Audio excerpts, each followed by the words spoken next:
have a choice between saving one person and saving an entire world. Every world. I can do both!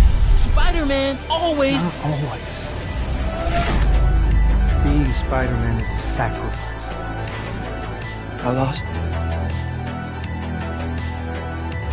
I lost Gwen. She was my MJ. Even after she was hurt, she said to me that You did the right thing. she told me there was a great power. Comes great responsibility. We have to be greater than what we suffer.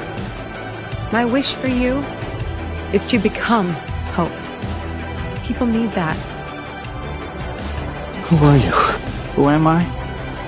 I'm Spider-Man. Spider-Man. I'm Spider-Man. I'm not the only one.